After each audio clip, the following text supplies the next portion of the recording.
میں نے جتنے زندگی کے سال ہو گئے ہیں بتاتے مجھے آج تک کوئی ایسا نہیں ملا کہ رزق دیدار مصطفیٰ دو، رزق دیدار مصطفیٰ، جادو جنات اثرات اور بندشوں کا جڑ سے خاتمہ، برکت 4، لا علاج بیماریوں کا خاتمہ 5، بے شمار برکات، لا علاج بیماریاں، دکھی بیماریاں۔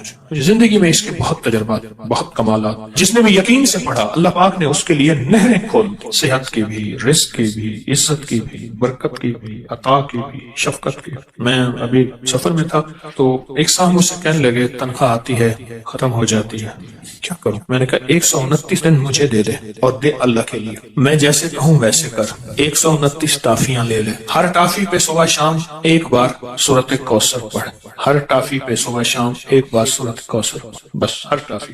129 ٹافیاں بھی ختم ہو جائیں گی، 129 کا عدد بھی پورا ہو جائے گا، ان کو کھانا نہیں۔ 129 دن کے بعد ان ٹافیوں کو تقسیم کر دے بچوں میں، اول آخر ہر دفعہ 3 بار درود پاک اور ہر بار بسم اللہ الرحمن الرحیم صاحب۔ 129 دن مجھے دے ایسے کہ جس میں یقین ہو، دھیان ہو، توجہ ہو، یکسوئی ہو، دے ایسے، اور پھر دیکھ قدرت کے نظارے۔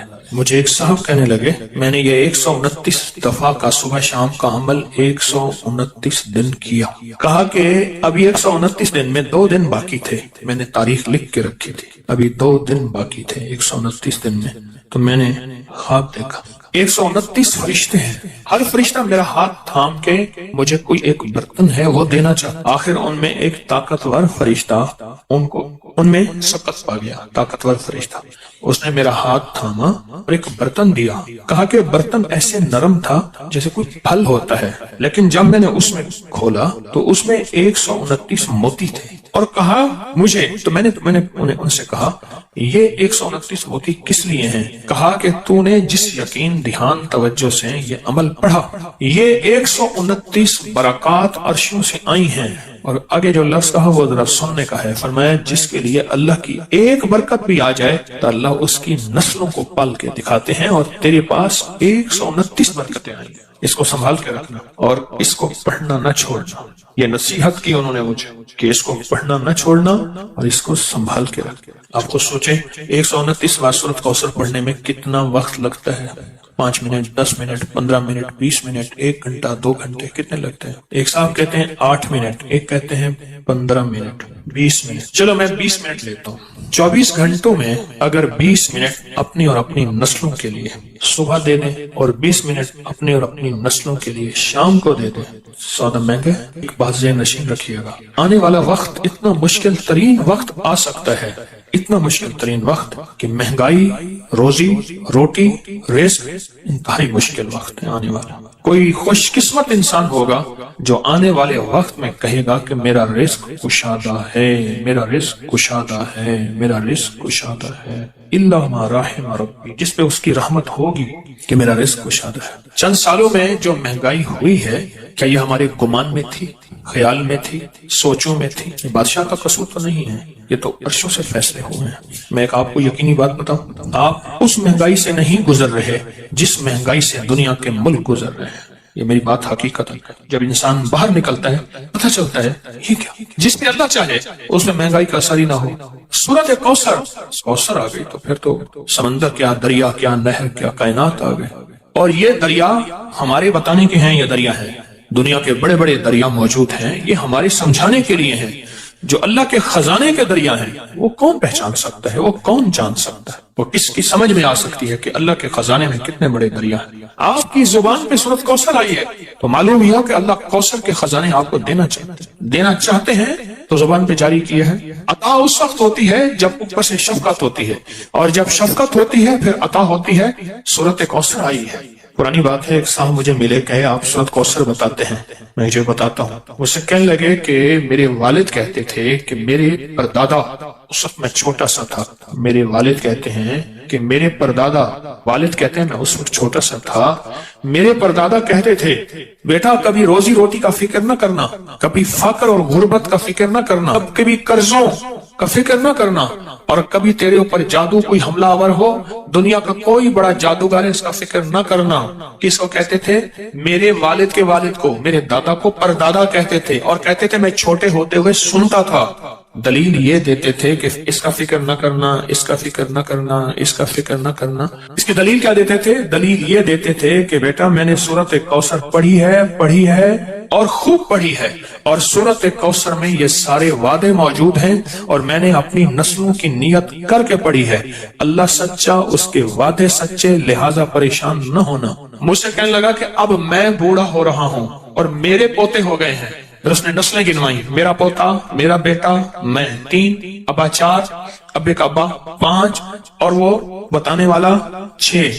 کہا کہ 6 نسلوں میں یہ چیزیں نہیں ہیں جو وہ بابا کہے، 6 نسلوں میں یہ چیزیں نہیں ہیں۔ میں نے اللہ سے منوایا ہے، میں نے نسلوں کی نیت کر کے پڑھا ہے، میں نے اللہ سے منوایا ہے۔ جو بھی گڑ گڑا کے پڑھے گا، بھکاری بن کے پڑھے گا، محتاج بن کے پڑھے گا۔ دیکھیں ہم اللہ پاک کی بارگاہ میں اگر 129 بار سورۃ کوثر پڑھ لیں، اور یہ 129 جو حرف ہے نا، لطیف، لام، طا، یا اور فا، یہ اس کے عدد ہیں، یاد رکھیے گا۔ اللہ لطیف بعبادہ، اللہ کا نام جو لطیف ہے نا، جس کو ہم یا لطیف کہتے ہیں، اللہ کا نام جو لطیف ہے اس کے عدد ہیں 129۔ اگر آپ کہیں 129 لکھتے ہیں کسی نمبر کے طور پہ تو پوچھا کیوں لکھتے ہیں؟ کہا محض اس کا لطف و کرم ہے، یہ میرا کمال نہیں ہے۔ یہ جو 129 کے عدد ہے نا، میں آج آپ کو 129 کے عدد کی طاقت ذرا بتاؤں۔ 1 طاق ہے، 9 طاق ہے، پھر 2 اور 1 کو ملائیں کتنے بن جائیں؟ 3، اور 3 کیا ہے؟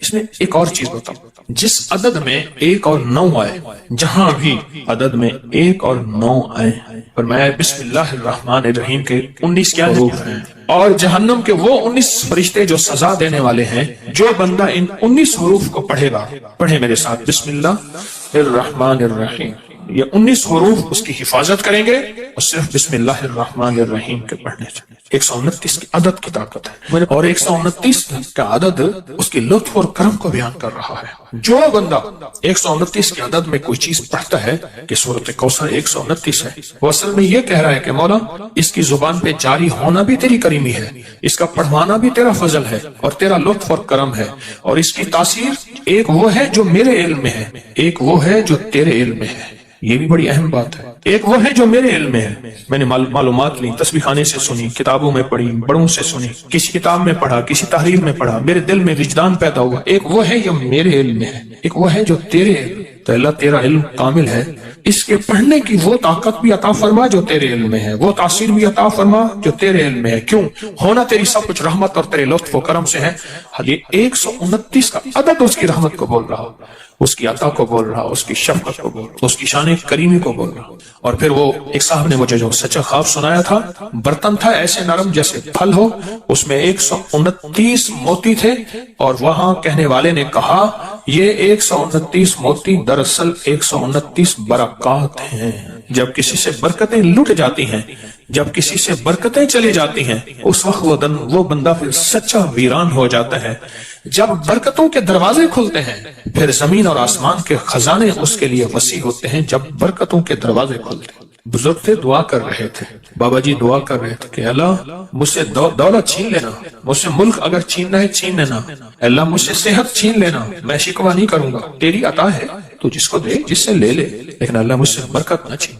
کیوں؟ صحت ملی اور برکت اگر موجود ہوئی، صحت واپس آ جائے گی۔ اگر برکت موجود ہوئی، دولت واپس آ جائے گی۔ اگر برکت موجود ہوئی، نعمتیں، اقتدار، عروج، کمال مجھے واپس مل جائے گا۔ لیکن 129 کے عدد میں برکت ہے۔ اگر یہ عدد کچھ نہیں تھے، پھر اللہ کہتا فجر پڑھو، کوئی فجر کی 20 پڑھتا رکعتیں۔ عشق والے ہوتے جو پڑھنے کھڑتے فجر، تہجد سے جو شروع کرتے فجر پڑھتے پڑھتے پڑھتے پڑھتے، جو مجھ جیسے کمزور ہوتے وہ 2-4 پڑھ لیتے۔ اگر عدد کچھ نہیں ہے، پھر فجر 2 ہی کیوں ہے اور مغرب 3 کیوں ہے؟ اگر عدد کچھ نہیں ہے، پھر 30 روزے کیوں؟ اگر عدد کچھ نہیں ہے تو 7 چکروں کو ایک طواف کیوں فرمایا؟ اگر عدد کچھ نہیں ہے تو 9 ذی الحجہ ہی حج کیوں ہے؟ 10 ہو جاتا، 8 ہو جاتا۔ عدد ہیں والفجر ولیال عشر، وہ 10 راتیں آخر کیوں ہیں؟ ذی الحجہ کی 10 راتیں جن کی اللہ نے قسم کھائی ہے، وہ کیوں ہیں؟ اور اگر عدد کچھ نہیں تو آخری عشرہ کیوں ہے؟ پھر آخری عشرہ رمضان کا، پھر اس میں طاق راتوں کا فرمایا، 21، 23، 25، 27، 29 کیوں فرمایا؟ بعض اوقات ہماری ناواقفیت کہ ہم کہتے ہیں یہ عدد کہاں سے آ گئے؟ یہ کائنات عدد کے ساتھ اللہ نے جوڑ کے رکھی ہے۔ اگر عدد کچھ نہیں ہے تو اللہ کو طاق کیوں پسند ہے؟ راز ہے، راز ہے، راز راز ہے، اور راز کو راز میں رہنے دیں. اپنی عقلیں استعمال کریں گے تو راز سے محروم ہو جائیں گے، لیکن جو اس راز کو پالے گا وہ نصیبوں اور قسمتوں والا. اس کو کوثر مل گیا، نہ رزق کی کمی، نہ صحت کی کمی، نہ عزت کی کمی، نہ برکت کی کمی. اس کے ارد گرد حفاظت، کفایت، کفالت، برکت کا نظام ہے. اور پھر بھی کہتے ہیں کہ آپ کے دشمنوں کو اگر سمجھ نہیں آئے گی تو پھر ہم آپ کے دشمنوں کو نیست و نابود کر دیں گے کہ ان نشانیہ کا اور ابتر، ان کی حالت ابتر ہو جائے گی اور وہ ابتر سے ابتر ہو جائیں. اب ایک سوال ہے، جب آپ 129 بار سورۃ کوثر پڑھتے ہیں، رزق کیوں بڑھتا ہے؟ یہ ایک اہم سوال ہے. رزق کیوں بڑھتا ہے؟ برکتوں کے دروازے کیوں آتے ہیں؟ وسعت کے دروازے کیوں آتے ہیں اور کہاں سے آتے ہیں؟ غیبی نظام کیسے متوجہ ہوتا ہے؟ ایک سوال ہے اور بہت اہم سوال ہے. کچھ نادیدہ طاقتیں ہیں، یہ لفظ میرا غور سے سنیے گا، جو ہمارا رزق کھاتی ہیں، ہماری چیزیں کھاتی ہیں اور چھینتی ہیں. کچھ نادیدہ طاقتیں ہیں، کچھ نادیدہ طاقت جو ہمارا رزق اور ہماری چیزیں کھاتی ہیں. اس وقت جب اس پہ اللہ کا نام نہ لیا جائے، جب اس پہ اللہ کا نام نہ لیا جائے، وہ چیزیں ہمارا رزق کھاتی ہیں، ہمارا مال کھاتی ہیں، ہمارا سرمایہ کھاتی ہیں، ہمارا خون پیتی ہیں، ہمارا کھانا، ہمارا گوشت چیزیں کھاتی ہیں. جب یہ کوثر پڑھتے ہیں نا تو سورۃ کوثر کی طاقتور حصار، طاقتور دیوار، سورۃ کوثر کا طاقتور حصار اور طاقتور دیوار، یہ ایک پل کے اندر ایسی دیوار آ جاتی ہے، ایسی بس دیوار آ جاتی ہے. اس کے ارد گرد دیکھی نہیں آتی. اچھا چلو، اگر دیوار کو میں انگریز کی زبان میں سجاؤں، نہیں جیمر لگے ہیں، موبائل کی کال جو ہے سگنل نہیں آ رہے، جیمر لگے. وہ جیمر کی دیوار دکھاؤ کہاں ہے، دکھاؤ تو. مجھے ایک صاحب کہنے لگے میری آواز کٹ جائے تو میں جیل کے ساتھ ہوں، میرا گھر جیل کے ساتھ ہے، یہاں جیمر لگے ہوئے ہیں، میں پھر کروں گا. اس نے پہلے بتایا. یا اس نے کہا جی ہمارے دفتر میں انہوں نے خود جیمر لگا دی، ہم فون جمع نہیں کراتے تو انہوں نے خود جیمر لگا دیا. چل جاؤ، یہ جیمر کی دیوار کبھی مجھے دکھا دے کوئی بندہ. میں نے تو نہیں دیکھی، میرے پاس نہ علم ہے، نہ تقوی ہے، نہ بزرگی ہے. کوئی بندہ مجھے جیمر کی دیوار دکھائے، جو آخر دیوار ہوتی ہے نا جس سے ہمارے سگنل بند ہو جاتے ہیں. اللہ پاک جل شان ہو، اللہ پاک جل شان ہو اسی طرح جیمر لگا دیتا ہے ان چھیننے والی طاقتوں اور قوتوں کو. اور دنیا کے جیمر توڑنے کے لیے بھی طاقتیں موجود ہیں، لیکن رب کے جیمر کو کوئی نہیں توڑ سکتا. اس کے تجربات، اس کے کمالات، اس کے فائدے، اس کی تاثیر، جو اچھا ریکارڈنگ میں بھی اس کی تاثیر، لیکن جو خود پڑھنے میں ہے اس کی طاقت اور ہے. وہ یہ ہے کہ جتنے بھی حشرات ہیں، کیڑے ہیں، مکوڑے ہیں، کھٹمل ہیں، پسو ہیں، جوئیں ہیں، چھپکلیاں ہیں، کاکروچ ہیں، یہ جتنے بھی ہیں تحفظات ان چیزوں میں، یہ سارے کے سارے میں نے دیکھا کہ اس سے چیزیں دفع ہوتی ہیں، دور ہوتی ہیں. چوہے ہیں، سانپ ہیں، بچھو ہیں. میں صحرا میں بیٹھا تھا، مارچ کا مہینہ تھا، میں بہت دیر بیٹھا رہا. میرے نیچے ایک کھیس تھا، ٹیڑھا میڑا پڑا تھا، میں وہیں بیٹھ گیا، ایک جھونپڑے میں بیٹھا تھا. اس کے بعد جو اٹھا انہوں نے کھیس اٹھایا تو ایک بہت بڑا کن کھجورا تھا، اور جس کے بارے میں انہوں نے کہا جی یہ کاٹے تو بندہ اسے مر جاتا ہے. کون سی طاقت تھی جسے اس نے کہا تو پڑا رہے بیٹھا ہوا ہے؟ وہ کون سی طاقت تھی؟ وہ میری کرامت نہیں تھی، وہ اللہ کے نام کی طاقت تھی. الامر للہ، الفوق للہ. ایک تو اس پہ میں نے اس کو بہت زیادہ دیکھا. کتنے ایسے بچے ہیں جن میں جوئیں ہیں سر میں، کتنے گھرانے جہاں کھٹمل ہیں، پسو ہیں. اس کو بہت زیادہ پڑھ کے پھونکنا، پانی پہ پڑھ کے، چیزوں پہ پڑھ کے. آج ہمارا رائی کا عمل ہے، رائی پہ پڑھ کے پھونکیں اور اس کو بکھیر دیں. ایک تو اس میں بہت فائدہ ہوا، گھریلو جھگڑوں، نفرتوں میں بہت فائدہ دیکھا. یہی چیزیں ہیں. میرے آقا نے فرمایا تیرے گھر میں شیطان ہے، جا اس لاٹھی سے اس کو مار کے نکال. ہماری نظروں میں تو وہ سہ ہے، اور سہ جو ہے وہ درختوں کی جڑوں کو کھاتی ہے، درختوں کی جڑوں کو کھاتی ہے. میرے والد صاحب رحمۃ اللہ علیہ کو میں نے دیکھا سہ کے لیے بڑے فکر مند رہتے تھے. پھر وہ کچھ لوگ ہوتے ہیں ان کے پاس کتے ہوتے ہیں سدھائے ہوئے، وہ پیسے بھی لیتے ہیں، سہ کو مارتے بھی ہیں، وہاں سے چھیل کے اس کو پکاتے ہیں، حالانکہ یہ حرام ہے، اس کو پکاتے ہیں اور کھاتے ہیں. ایک دفعہ مجھے یاد ہے والد صاحب رحمۃ اللہ علیہ نے اس کو گولیوں سے مروایا. نکلتی باہر صرف رات کو ہے، دن کو کبھی نہیں نکلتی. پھر اس نے 2 راستے بنائے ہوتے ہیں، ادھر سے نکلتی ادھر سے راستہ ہے، اس میں پانی جتنا ڈالو اس کی کہہ رہے نہیں پتہ نہیں کہاں گم ہو جاتی. اب ہمارے مطابق تو یہ سے ہے. اور میرے آقا کیا فرما رہے ہیں، میرے حضور کیا فرما رہے ہیں؟ شیطان ہے، یہ لاٹھی لے اس کو گھر سے نکال. اور گیا تو ایک کونے میں تھی، وہ انہوں نے لاٹھیاں ماری، اس کو گھر سے نکالا، گھر سے نکالا. سورۃ الماعون 7 بار پڑھ لیں ہر نماز کے بعد، 7 بار پڑھ لیں چاہے صبح شام. اس کی ریکارڈنگ لگائیں، مسلسل دن رات چلتی رہے. ایک میرا مشاہدہ ہے، آپ کا بھی شاید ہوا ہو، ریکارڈنگ اکثر خراب ہو جاتی ہے.